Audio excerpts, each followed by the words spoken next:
हर हर महादेव। इस वीडियो में आप द्वादश ज्योतिर्लिंगों में से एक बाबा बैद्यनाथ धाम ज्योतिर्लिंग की कथा और उसकी महिमा का श्रवण करेंगे।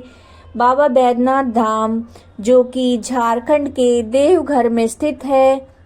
ये ज्योतिर्लिंग होने के साथ साथ ये 51 शक्तिपीठों में से एक शक्तिपीठ भी है। ऐसा माना जाता है कि माता सती का हृदय यहाँ पर गिरा था, इसलिए इसे हृदय पीठ के नाम से भी जाना जाता है।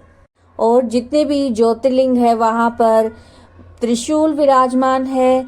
ये एकमात्र ऐसा ज्योतिर्लिंग है जहाँ पर जिसके मंदिर के शिखर पर पंचशूल विराजमान है। इस पंचशूल को महाशिवरात्रि से कुछ दिन पहले यानी कि एकादशी तिथि पर इसे उतारा जाता है और विधि पूर्वक इसकी पूजा की जाती है। और भक्त इसको छूने के लिए, इसको स्पर्श करने के लिए भक्तों की भीड़ उमड़ती है। ऐसा माना जाता है कि इसको छूने से सारे कष्ट मिट जाते हैं और इसकी विधि पूर्वक पूजा करके महाशिवरात्रि के दिन इसको दोबारा से वहीं पर स्थापित कर दिया जाता है। अब आइए बैद्यनाथ धाम ज्योतिर्लिंग की जो प्राकट्य है, ये किस प्रकार से प्रकट हुआ, उसकी कथा का उसकी महिमा है, उसका ध्यान पूर्वक भक्ति पूर्वक श्रवण कीजिए। सूत जी कहते हैं, अब मैं बैद्यनाथेश्वर ज्योतिर्लिंग की पापहारी महात्म को बतलाऊंगा, सुनो। राक्षस राज रावण जो बड़ा ही अभिमानी और अपने अहंकार को प्रकट करने वाला था, उत्तम पर्वत कैलाश पर भक्ति भाव से भगवान शिव की आराधना कर रहा था। कुछ काल तक आराधना करने पर जब महादेव जी प्रसन्न नहीं हुए, तब वो शिव की प्रसन्नता के लिए दूसरा तप करने लगा। पुलस्त्य कुल नंदन श्रीमान रावण ने सिद्धि के स्थानभूत हिमालय पर्वत से दक्षिण वृक्षों से भरे हुए वन में पृथ्वी पर एक बहुत बड़ा गड्ढा खोदकर उसमें अग्नि की स्थापना की और उसके पास ही भगवान शिव को स्थापित करके हवन आरंभ किया। ग्रीष्म ऋतु में वो 5 अग्नियों के बीच में बैठता, वर्षा ऋतु में खुले मैदान में चबूतरे पर सोता और शीतकाल में जल के भीतर खड़ा रहता। इस तरह 3 प्रकार से उसकी तपस्या चलती थी। इस रीति से रावण ने बहुत तप किया, तो भी दुरात्माओं के लिए जिनको रिझाना कठिन है,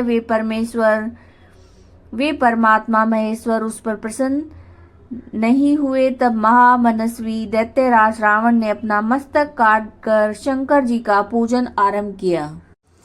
विधि पूर्वक शिव की पूजा करके वो अपना एक एक सिर काटता और भगवान को समर्पित कर देता। इस तरह क्रमश उसने 9 सिर काट डाले। जब एक ही सिर बाकी रह गया तो भक्त वत्सल भगवान शंकर संतुष्ट हुए और प्रसन्न होकर वहीं उसके सामने प्रकट हो गए। भगवान शिव ने उसके सभी मस्तकों को पूर्ववत निरोग करके उसे उसकी इच्छा के अनुसार अनुपम उत्तम बल प्रदान किया। भगवान शिव का कृपा प्रसाद पाकर राक्षस रावण ने नतमस्तक होकर हाथ जोड़कर उनसे कहा, देवेश्वर प्रसन्न होइए, मैं आपको लंका में ले चलता हूँ। आप मेरे इस मनोरथ को सफल कीजिए, मैं आपकी शरण में आया हूँ। रावण के ऐसा कहने पर भगवान शंकर बड़े ही संकट में पड़ गए और अनमने होकर बोले, राक्षस राज, मेरी सार गर्भित बात सुनो। तुम मेरे उस उत्तम लिंग को भक्ति भाव से अपने घर ले जाओ, परंतु जब तुम इसे कहीं भी भूमि पर रख दोगे तो ये वहीं पर सुस्थिर हो जाएगा, इसमें संदेह नहीं है। अब तुम्हारी जैसी इच्छा हो वैसा करो। सूत जी कहते हैं, ब्राह्मणों, भगवान शंकर के ऐसा कहने पर राक्षस राज रावण बहुत अच्छा कहकर शिवलिंग को साथ लेकर अपने घर की ओर चला, परंतु मार्ग में भगवान शिव की माया से उसे मूत्रोत्सर्ग की इच्छा हुई। पुलस्त्य नंदन रावण सामर्थ्यशाली होने पर भी मूत्र के वेग को रोक न सका। इसी समय वहां आसपास एक ग्वाले को देखकर उसने प्रार्थना पूर्वक वो शिवलिंग उसके हाथ में थमा दिया। स्वयं मूत्र त्याग के लिए बैठ गया। एक मुहूर्त बीतते बीतते वो ग्वाला उस शिवलिंग के भार से अत्यंत पीड़ित होकर व्याकुल हो गया। तब उसने उसे पृथ्वी पर रख दिया। फिर तो वो हीरक में शिवलिंग वहीं पर स्थापित हो गया। वो दर्शन करने मात्र से ही संपूर्ण अभिष्टों को देने वाला, पाप राशि को हर लेने वाला है। मुने वही शिवलिंग तीनों लोकों में वैद्यनाथेश्वर के नाम से प्रसिद्ध हुआ, जो सत्पुरुषों को भोग और मोक्ष देने वाला है। दिव्य, उत्तम और श्रेष्ठ ज्योतिर्लिंग दर्शन और पूजन से सारे पापों को हर लेता है और मोक्ष की प्राप्ति कराता है। वह शिवलिंग जब संपूर्ण लोकों के हित के लिए वहीं पर स्थित हो गया, तब रावण भगवान शिव का परम उत्तम वर पाकर अपने घर को चला गया। वहां जाकर उस महान असुर ने बड़े हर्ष के साथ अपनी प्रिया मंदोदरी को सारी बातें कह सुनाई। इंद्र आदि संपूर्ण देवताओं और निर्मल मुनियों ने जब ये समाचार सुना, तब वे परस्पर सलाह करके वहां पर आए और उन सब का मन भगवान शिव में लगा हुआ था। उन सब देवताओं ने उस समय वहां बड़ी प्रसन्नता के साथ शिव का विशेष पूजन किया। वहां भगवान शंकर का प्रत्यक्ष दर्शन करके देवताओं ने उस शिवलिंग का विधिवत उसकी स्थापना की और उसका वैद्यनाथ नाम रखकर उसकी वंदना और सत्वन करके स्वर्ग लोक को चले गए।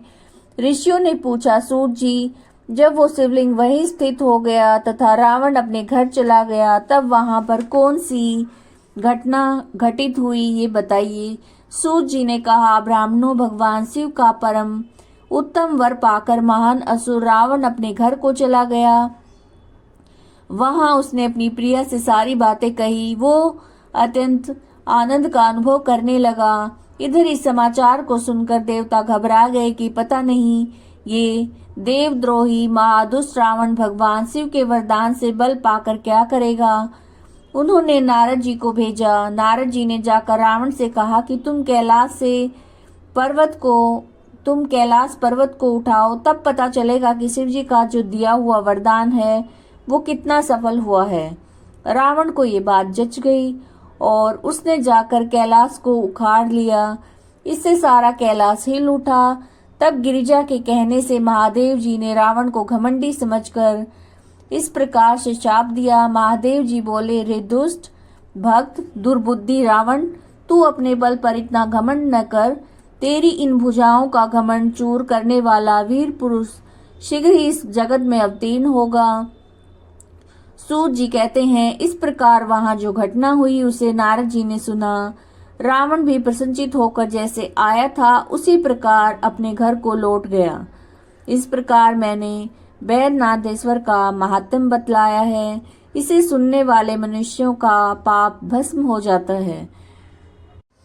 अगर आपको वीडियो अच्छी लगी है तो लाइक कीजिएगा, ज़्यादा से ज़्यादा शेयर कीजिएगा, चैनल को सब्सक्राइब कीजिएगा। हर हर महादेव।